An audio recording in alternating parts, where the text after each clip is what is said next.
শুভেচ্ছা আমন্ত্রণ যমুনা টেলিভিশনের সাপ্তাহিক আয়োজন বিশ্লেষণে। এই পর্বে আমি আলমগীর স্বপন আছি আপনাদের সাথে। আমাদের আজকের বিশ্লেষণের বিষয় প্রধানমন্ত্রী শেখ হাসিনার 6 দিনের গুরুত্বপূর্ণ চীন সফর। এই সফরে বাংলাদেশ কি পেল, অর্থনৈতিক ও বাণিজ্যিকভাবে বাংলাদেশ কতটা লাভবান হলো, কিংবা চীন ও বাংলাদেশের যে ঐতিহাসিক সম্পর্ক সেই সম্পর্ক এই সফরের মাধ্যমে কতটা দৃঢ় হলো, তাই আমরা তুলে ধরার চেষ্টা করব। বাংলাদেশের অন্যতম প্রধান বাণিজ্যিক অংশীদার এবং বৈদেশিক বিনিয়োগের উৎস চীন। তাই জাপানের পর প্রধানমন্ত্রী শেখ হাসিনার 6 দিনের গুরুত্বপূর্ণ চীন সফর নিয়ে ছিল বাড়তি আগ্রহ। সংসদে বাজেট পেশের পরদিনই শুরু প্রধানমন্ত্রী শেখ হাসিনার ব্যস্ত কর্মসূচির চীন সফর। তাই 7 সকালে বাংলাদেশ বিমানের বিশেষ ফ্লাইটে জিয়া আন্তর্জাতিক বিমানবন্দর থেকে যাত্রা চীনের কুনমিংয়ের উদ্দেশ্যে। প্রধানমন্ত্রী শেখ হাসিনার সাথে ছিলেন 69 সদস্যের ব্যবসায়ী প্রতিনিধি দল, ছিলেন বাণিজ্যমন্ত্রী তোফায়েল আহমেদ, পররাষ্ট্রমন্ত্রী এইচ মাহমুদ আলী, প্রধানমন্ত্রীর উপদেষ্টা এইচ.টি ইমাম সহ সরকারের কয়েকজন মন্ত্রী, এমপি ও উচ্চপদস্থ কর্মকর্তারা। ব্যস্ততম কর্মসূচির শুরুতেই একটু জিরিয়ে নিতে প্রধানমন্ত্রী শেখ হাসিনা কুনমিংয়ের গ্রিন পার্ক হোটেলে। সেখানে তাকে চীনের ঐতিহ্য অনুযায়ী স্বাগত জানানো হয়। আর খানিক বিশ্রামের রেশনা কাটতেই শুরু সফরের আনুষ্ঠানিক ব্যস্ততা। 6 জুন স্থানীয় সময় দুপুরে প্রধানমন্ত্রী শেখ হাসিনা যোগ দেন দ্বিতীয় চীন দক্ষিণ এশিয়া বাণিজ্য মেলায়।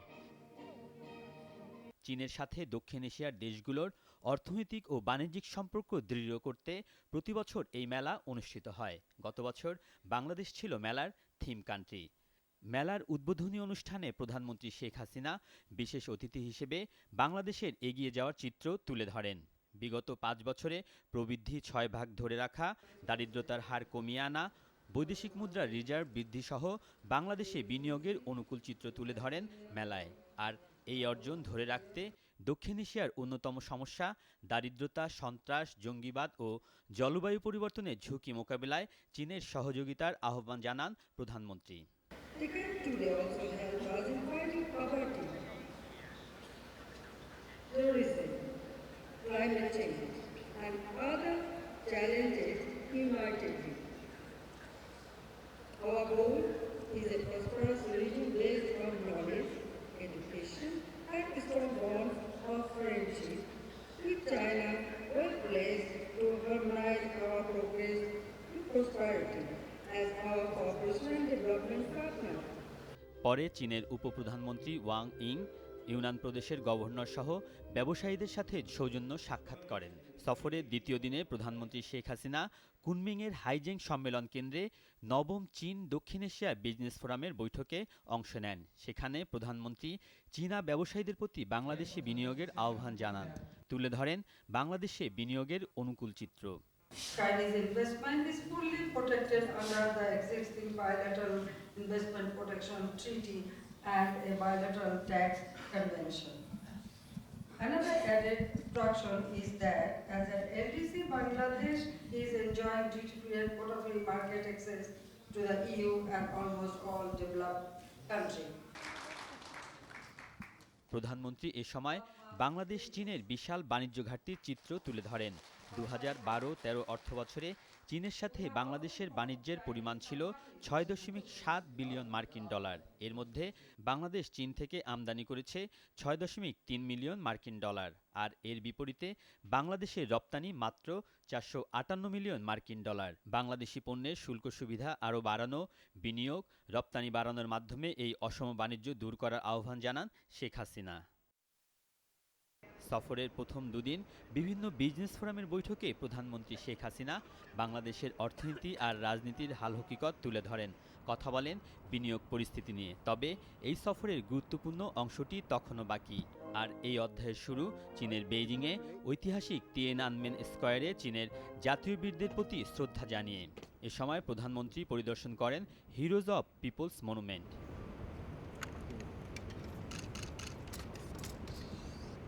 ভূ রাজনৈতিক কারণে বাংলাদেশ গুরুত্বপূর্ণ চীনের কাছে।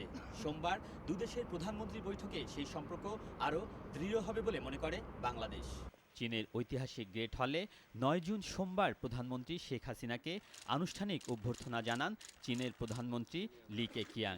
এরপর দুই দেশের প্রধানমন্ত্রী অভিবাদন মঞ্চে আসলে বাংলাদেশ ও চীনের জাতীয় সঙ্গীত পরিবেশন করা হয়।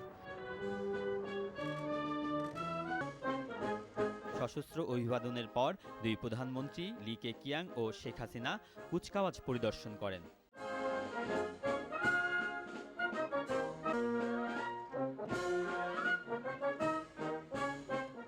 আর এরপর দুই দেশের প্রধানমন্ত্রীর নেতৃত্বে আনুষ্ঠানিক আলোচনা শুরু হয়। এ সময় বাংলাদেশের অগ্রগতির প্রশংসা করেন চীনের প্রধানমন্ত্রী।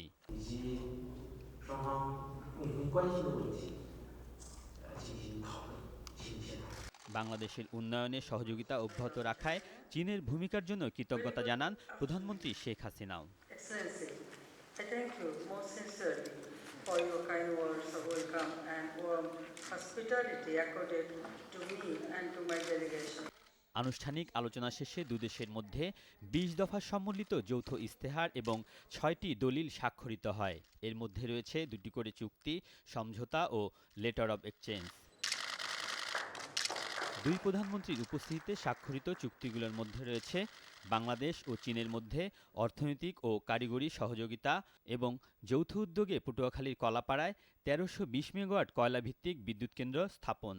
আর সমঝোতা স্মারকে স্থান পায় চীনের জন্য বিশেষ অর্থনৈতিক ও বিনিয়োগ অঞ্চল প্রতিষ্ঠা এবং কর্ণফুলী নদীর তলদেশে বহুলেন বিশিষ্ট টানেল নির্মাণ। এর বাইরে স্বাক্ষরিত লেটার অব এক্সচেঞ্জে ছিল বাংলাদেশের দুর্যোগকালীন উদ্ধার সরঞ্জামের দ্বিতীয় ব্যাচ গ্রহণ এবং বাংলাদেশে বন্যা নিয়ন্ত্রণ ও ব্যবস্থাপনার সম্ভাব্যতা জরিপ সংক্রান্ত সহযোগিতা। সুধী দর্শক, বিশ্লেষণের এই পর্যায়ে বিরতিতে যাচ্ছি। আশা করি আপনারা আমাদের সাথেই থাকবেন।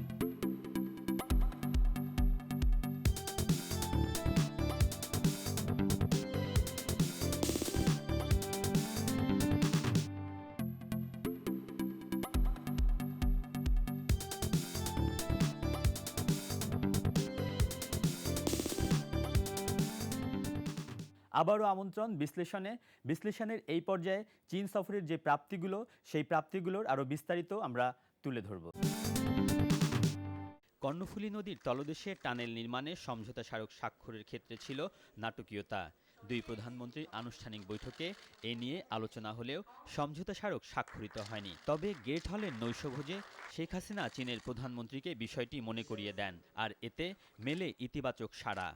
মধ্যরাতের এই কূটনীতিতে শেষ পর্যন্ত কর্ণফুলী নদীর তলদেশে ৬৭৫ মিলিয়ন মার্কিন ডলারের টানেল নির্মাণ প্রকল্প স্বাক্ষরিত হয়। চীনের প্রধানমন্ত্রীর সাথে ঐতিহাসিক বৈঠকের পরের দিন বেইজিংয়ের প্রেসিডেন্সিয়াল হোটেলে China council for the promotion of international ট্রেডের মধ্যাহ্ন ভোজসভায় যোগ দেন প্রধানমন্ত্রী শেখ হাসিনা। এখানে শেখ হাসিনা দুই প্রধানমন্ত্রীর বৈঠকের সফলতা তুলে ধরেন। খুব ভালো আলোচনা হয়েছে, কাজে মনে করি এই আলোচনার পরিপ্রেক্ষিতে আমাদের দুই দেশের মধ্যে সম্পর্ক আরো সুন্দর হবে। আপনারা নদীর নিচে যে টানেল হবে সেটা এমইউ কিন্তু কালকে আমরা সই করে ফেলেছি এবং আমাকে বলেছেন তিনি আরো বাংলাদেশ থেকে বেশি করে জুট এবং জুট গুডস এক্সপোর্ট করবেন। বিশেষ করে তিনি জোর দেন বাংলাদেশ, চীন, ভারত, মিয়ানমারের মধ্যে সড়ক ও রেলপথে সরাসরি যোগাযোগ স্থাপনের ওপর। তিনি বলেন, চীনের উদ্যোগে এই রুটে অর্থনৈতিক করিডোর হলে পাল্টে যাবে দক্ষিণ এশিয়ার অর্থনীতির চিত্র। এই অঞ্চলে বাংলাদেশ, চায়না, ইন্ডিয়া আমরা একসঙ্গে কাজ করব যাতে করে আমাদের মিয়ানমার, নেপাল, ভুটান সহ এই অঞ্চলের সকল দেশগুলি এবং সার্কভুক্ত দেশগুলি, মালদ্বীপ আছে, শ্রীলঙ্কা আছে, আফগানিস্তান আছে, পাকিস্তান আছে, সব দেশগুলি আমরা একত্রে অর্থনৈতিকভাবে আরো শক্তিশালী হতে পারি, যার লাভবান হবে আমাদের দেশের গরিব মানুষগুলি। এ সময় প্রধানমন্ত্রী শেখ হাসিনার উপস্থিতিতে বেসরকারি পর্যায়ে বাংলাদেশে একটি গার্মেন্টস পল্লী স্থাপনে বিজিএমইএ এবং চীনের ওরিয়ন ইন্টারন্যাশনাল হোল্ডিং কোম্পানির মধ্যে সমঝোতা স্মারক স্বাক্ষরিত হয়। ওরিয়েন্টাল ১.২ বিলিয়ন ডলারের বিনিয়োগে মুন্সিগঞ্জের বাউশিয়ায় এই গার্মেন্টস পল্লী নির্মাণ করে দেবে।